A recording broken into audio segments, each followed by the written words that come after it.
क्या ये controversies create की जाती हैं लोकप्रियता के लिए? मैं पहले उस डर के बारे में कुछ कहना चाहूँगी कि एक एक्टर का जो एक अदर इनबॉक्स होता है ना, चाहे वो इंस्टाग्राम हो या ट्विटर हो, वो बहुत ही गंदी जगह होती है, क्योंकि वहाँ पे आपके फैंस या आपकी ऑडियंस को लगता है कि वो आपसे कुछ भी बोल सकते हैं। अगर आपने, जैसे मैम ने बोला कि अगर आपने ब्लैकी के बारे में बोला तो वो आपसे कहेंगे पर ये क्यों, वो क्यों नहीं।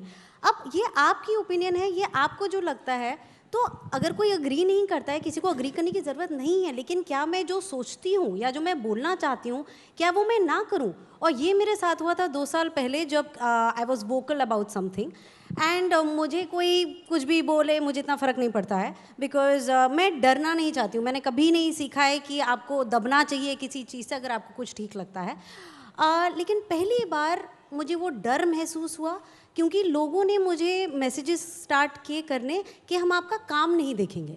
एंड आई स्टिल रिमेंबर, मैं बैंड्रा से अपने घर जा रही थी and I was shaken up, I was very badly shaken up and I spoke to a few actors seniors की, क्योंकि जो बहुत टाइम से एक स्टैंड ले रहे हैं, और मैंने उनसे पूछा कि आप लोग ये स्टैंड कैसे लेते हो, क्योंकि जब तक अगर आपके काम पे बात आ गई है तब आप क्या करोगे? अगर लोग मेरा काम नहीं देखेंगे, आप मुझे नापसंद करो, नो प्रॉब्लम, लेकिन मेरा काम सफ़र नहीं करना चाहिए। And then somebody why she said कि यही तो वो लोग चाहते हैं कि तुम डर जाओ, यही तुम्हें डराने की कोशिश कर रहे हैं, तुम्हारा विकेट डाउन नहीं हो सकता है। तो मुझे थोड़ा टाइम लगा अपने आप को समझाने के लिए। नेक्स्ट दिन इनफैक्ट मेरे एक शॉर्ट फिल्म का शूट था जहाँ पे I just couldn't stop crying, and तब भी मुझे लग रहा था कि that's not fair to my director, क्योंकि I am here as an actor. अब मैं पॉलिटिकल या फिर सोशली जो भी स्टैंड ले रही हूँ, वो इफेक्ट नहीं करना चाहिए मेरे काम को, लेकिन एज एन एक्टर वही कि हमारा जो जॉब होता है बहुत साइकोलॉजिकल होता है, बहुत इमोशनल होता है, फिजिकल होता है।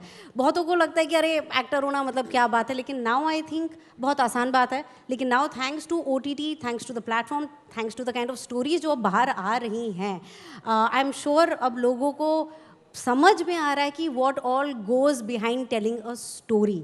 एंड जैसे सर ने बोला कि हम लोग भी रिफ्लेक्शन ऑफ द सोसाइटी हैं, so you cannot punish us. अगर हम कोई ऐसा कैरेक्टर करें, एक तो मैंने एक चीज़ रियलाइज़ की है कि कैरेक्टर ब्लैक वाइट ग्रे नहीं होते हैं, हर कैरेक्टर कलरफुल होता है। सब में, किसी में डॉन में येलो भी हो सकता है, या फिर एक प्यारी सी लड़की में थोड़ा ब्राउन भी हो सकता है एज कलर्स।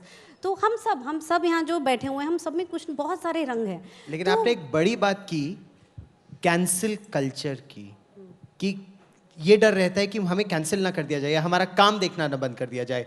आप 30 वर्ष से लाखों दिनों पर राज कर रही हैं। 30 वर्ष पहले आपने पहली फिल्म की थी, अब आप एक नए प्लेटफॉर्म पर एक एक नया आरंभ कर रही हैं। कैंसिल कल्चर से डर लगता है या डर लगना चाहिए? कोई नहीं रोक पाया। प्रतिभा है तो कोई नहीं रोक पाएगा। कोई नहीं रोक पाया और ना कोई रोक पाएगा। ऐसे नहीं कि कोशिश नहीं थी। मैं हाल ही की बात बताती हूँ कि और एक्चुअली मैं इनके बात पे थोड़ा एक्सटेंड करना चाहती हूँ कि हम एक्टर्स के साथ एक और चीज़ बहुत बहुत तरीके से होती है कि अगर हम कोई स्टेटमेंट देते हैं या हम कोई एक स्टैंड लेते हैं किसी चीज़ के बारे में, एक तो स्टैंड नहीं लो तो ये सुनने को मिलता है क्या हुआ, हिंदी फिल्म इंडस्ट्री की वॉइसेस को क्या हुआ, मुंह बंद हो गए, कोई खड़ा नहीं होता, कोई कुछ बोलता नहीं है।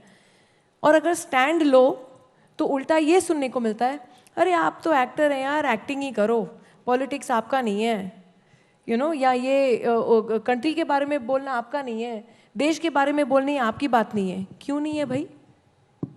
Don't I vote? Am I not a citizen of this country? Don't I have my constitutional right to voice my opinion? क्यों नहीं बोलो? तो क्या हुआ? अगर हम एक्टर हैं, क्या हम इंसान बनना बंद हो गए?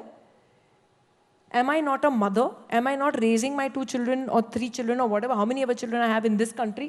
उनके क्या rights नहीं है? Don't I want to see this country go where I feel that will make my country great? क्या मुझे वो देखना नहीं है for the future, for मेरे देश के लिए, मेरे बच्चों के लिए, आपके बच्चों के लिए, सबके बच्चों के लिए? हमें किस ओर ले जाना है हमारे देश को? क्या हमारे पास वो कॉन्स्टिट्यूशनल राइट नहीं है बोलने के लिए? तो वो जो एक बात है, वो एक catch-22 सिचुएशन है, वो सुनने में आती है, but I feel it is up to you आपके अंदर जो है, जो आपकी अंदर की आवाज़ है, जैसे सर ने वो कहा कि आपको अपना ओपिनियन रखना है और हम रखेंगे, और आप एक पूरा एक्सप्लेनेशन वो 140 कैरेक्टर्स में नहीं दे सकते हो।